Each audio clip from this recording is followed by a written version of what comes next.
Por que tantas pessoas são fascinadas pelo rio Eufrates? Bem, neste vídeo, faremos uma análise profunda deste marco histórico e buscaremos sua significância na Bíblia e na profecia do fim dos tempos. Isso porque o rio Eufrates é mencionado no primeiro livro da Bíblia e também no último. E se você compreende a profecia bíblica, entenderá por que este rio é tão importante. Em Gênesis 2, o rio Eufrates é destacado como um dos rios que fluíam do Jardim do Éden. Em Deuteronômio 1, Deus disse a Moisés e filhos de Israel para possuírem a terra dos cananeus, indo até o Líbano e seguindo todo o caminho até o grande rio Eufrates. E então, no último livro da Bíblia, o livro do Apocalipse, a palavra de Deus revela que há algo sinistro no fundo do rio Eufrates que preparará o cenário para o Armagedon. Mas antes de entrarmos nisso, permita-me contar sobre um evento significativo que ocorreu. Historiadores acreditam que a cidade de Babilônia estava localizada a cerca de 80 quilômetros ao sul de Bagdá, ao longo do rio Eufrates. E no Antigo Testamento é-nos contada a história da Torre de Babel. Em um momento em que toda a humanidade falava uma única língua, eles disseram uns para os outros: "Vamos construir para nós uma cidade com uma torre que alcance os céus, para que possamos fazer um nome para nós mesmos. Caso contrário, seremos espalhados pela face de toda a terra." Mas a Bíblia nos diz que, quando Deus viu isso, ele destruiu a torre e dispersou a humanidade pela terra, fazendo-os falar diversas línguas para que não pudessem mais se entender. Assim, você vê que o rio Eufrates tem sido um marco essencial na história bíblica. Mas e quanto ao futuro? O que o futuro reserva para o rio Eufrates? Bem, no livro do Apocalipse, no sexto julgamento da trombeta de Deus, a Bíblia, em Apocalipse 9, nos diz que uma voz solitária, vinda dos 4 chifres do altar de ouro que está diante de Deus, disse a um anjo de Deus para soltar os 4 anjos que estavam presos no grande rio Eufrates. E os 4 anjos, que haviam sido mantidos prontos para essa hora, dia, mês e ano exatos, foram soltos para matar 1/3 da humanidade. Alguns pontos notáveis. Deus manteve esses 4 anjos caídos presos para um momento muito específico na história humana. Eles devem ser soltos apenas para uma missão específica de destruição. Mas por que esses 4 são tão únicos? Tanto que só há uma outra criatura que está presa no abismo por 1000 anos, e este é o diabo. Porém, isso acontece mais tarde, em Apocalipse 20. No entanto, isso destaca a gravidade desses anjos caídos. Esses 4 anjos no Eufrates estão em uma categoria separada de outros anjos caídos. Pois eis o que a Bíblia nos diz sobre a localização de outros anjos caídos. 2 Pedro 2 versículos 4 diz: "Porque se Deus não poupou os anjos que pecaram, mas os lançou no inferno e os entregou em correntes de escuridão, reservados para julgamento. Portanto, os outros anjos caídos que se rebelaram no céu foram lançados no inferno, e agora estão em correntes aguardando julgamento." Mas o que há nos 4 anjos presos no Eufrates? Por que eles são mantidos apenas para a tribulação e outros anjos caídos não são? Bem, alguns sugeriram que esses anjos são a representação real do que o diabo veio fazer nesta terra: matar, roubar e destruir. E é por isso que eles só serão soltos no final dos tempos. Agora, antes de continuar, você precisa entender que esses 4 anjos satânicos são como nada que este mundo já viu. Imagine o quão ruins são esses anjos malignos para que Deus os tenha preso no fundo do rio Eufrates. O único propósito desses anjos caídos é exterminar 1/3 da população da terra. Alguns comentaristas bíblicos especulam que esses anjos podem ter sido anjos de alta patente que foram expulsos do céu com Lúcifer. Alguns especulam que esses anjos possam ter sido anjos de alta patente que foram expulsos do céu com Lúcifer.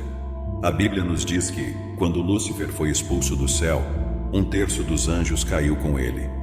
Não nos são dados detalhes sobre que tipo de anjos foram expulsos do céu, mas alguns estudiosos especulam que pode ter havido alguns outros anjos principais de alta patente incluídos.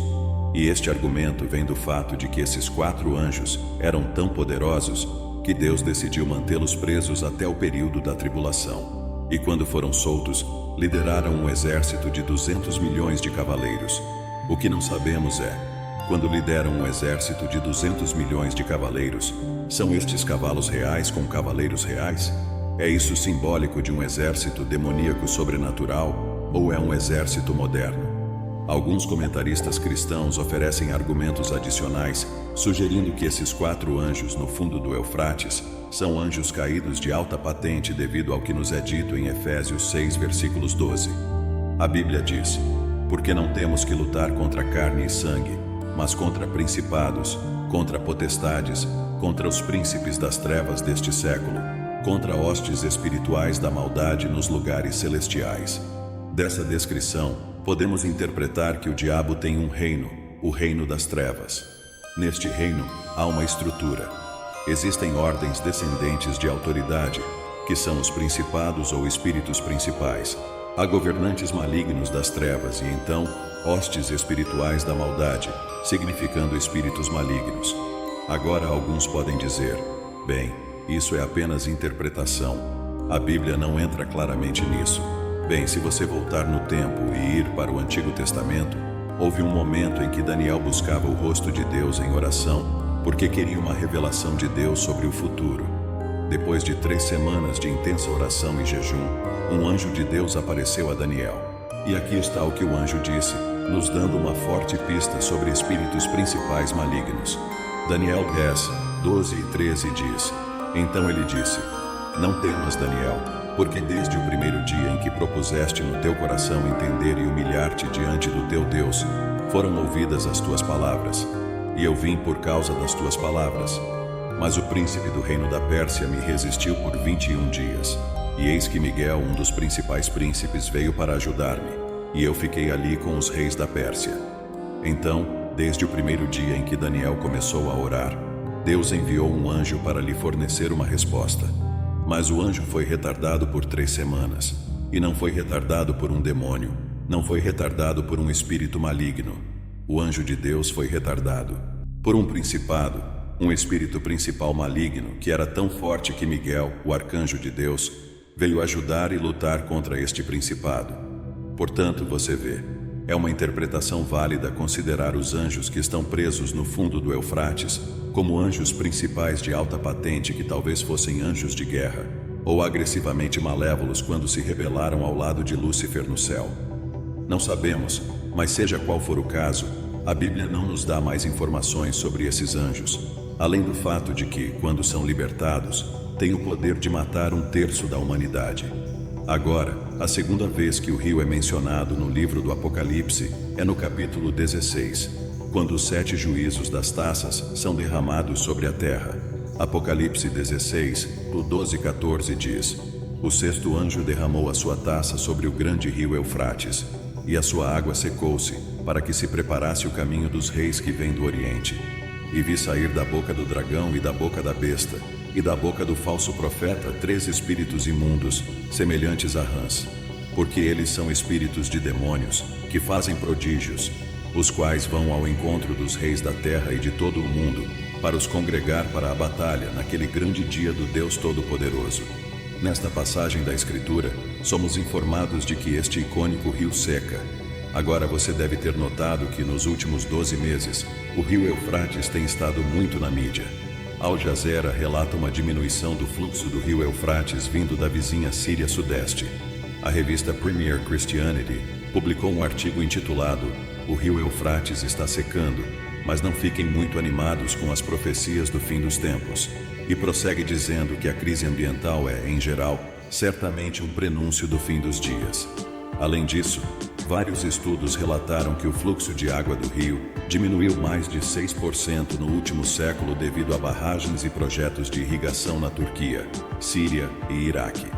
Embora essas manchetes tenham atraído muita atenção, e apesar de algumas pessoas dizerem que o fim começou, acredito que a profecia em Apocalipse 16, sobre o secamento do grande rio, será um evento muito mais significativo.